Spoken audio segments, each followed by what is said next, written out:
Welcome back to another video, guys.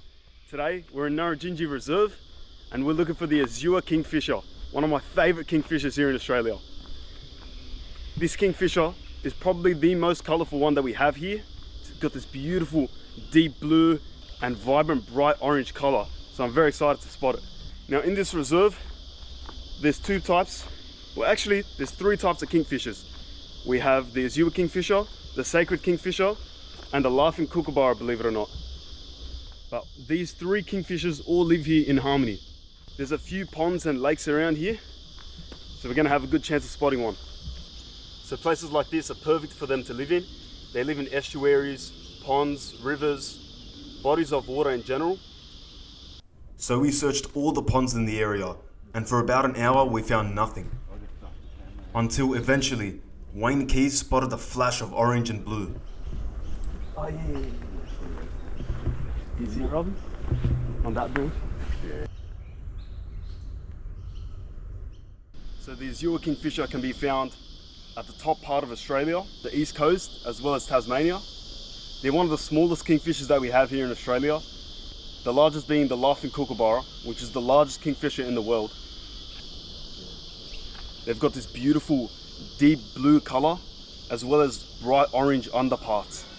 They're one of the most colorful kingfishers that we have here. And we just spotted them here now, diving and catching food. The main foods that they eat include frogs, bugs, as well as fish. When you see one, most of the time you'll see them perched on one of these branches, overhanging on top of the water. And they do that so they can sit on top of the water and look down for any potential prey. When they see the prey that they want, they bob their head to sort of see the distance.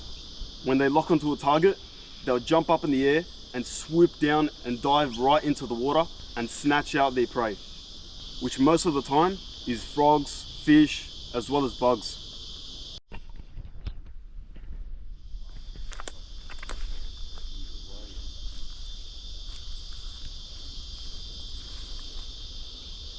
Yeah, wow. Let's take a look there.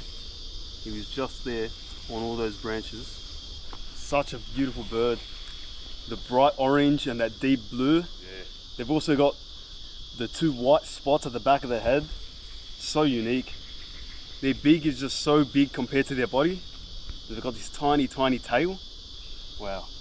And they've got the red legs too. When they get mature, their legs turn this beautiful bright red colour. Man, it's amazing, eh? They've got pink feet when they're young. As they mature, they just get more and more bright red. Yeah. So nice. I see the old ones, they've got like almost black legs, like they're really old, you know that they're getting on in age. But yeah, the young ones, you see the pinstripe, little pin feathers around the eyes. Yeah, and yeah.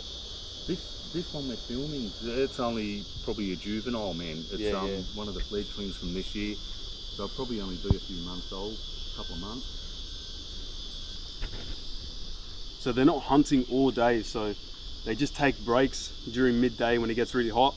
They'll hide out in the shelter. Oh, he's back. He's back, mate. He's back.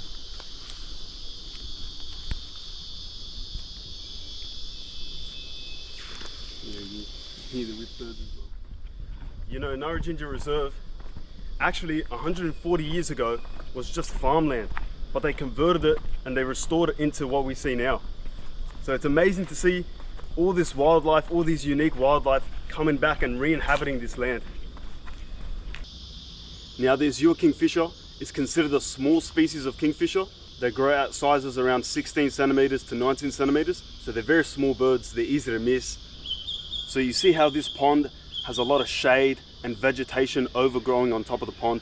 That's exactly what they like. There's two reasons for that.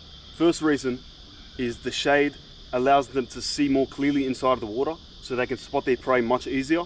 The second reason is that the shade and the vegetation and all the trees cover them and hide them from potential predators. So there's many birds of prey here in Australia, and they will target any bird that they can kill.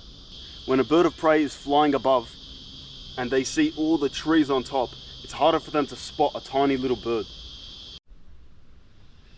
Kingfishers are such agile flyers. You see the way they fly and the way they swoop down and dive for their prey. They're just so good at what they do. And they're very, very successful hunters. The Azure Kingfisher is one of 10 species in Australia, and it's also one of the smallest species. Now these Azure Kingfishers, as well as most of the kingfishers, are very territorial birds. So it's rare that you'll find a lot of them together. So when a male Azure Kingfisher spots another male in his territory, they'll both start a big fight. It won't last too long, but they'll fight each other, and they've both got really big pointy beaks. They'll clash, and eventually one of them will be chased out of the area. So they're very, very territorial. And the reason they're territorial is to give their young a fighting chance at survival. So when the young are born, the young have food to eat and they're not being out-competed. But once their young kids grow up and they're a bit too old, even they will be chased out and they'll have to find a new place to live. So the Azure Kingfishers will have a 1 meter deep hollow in mud, and at the end of the hollow there will be a chamber where they lay the eggs. They'll have around 4 to 6 eggs, and both the male and female will incubate the egg as well as feed the chicks. Now these birds are listed as least concern, but their population is decreasing, and the main reason to that is of course habitat loss, but as well as pollution.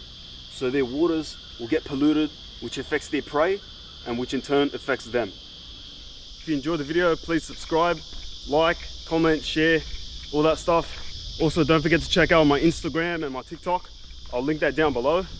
Anyways, I hope you enjoyed the video, and I'll see you in the next one.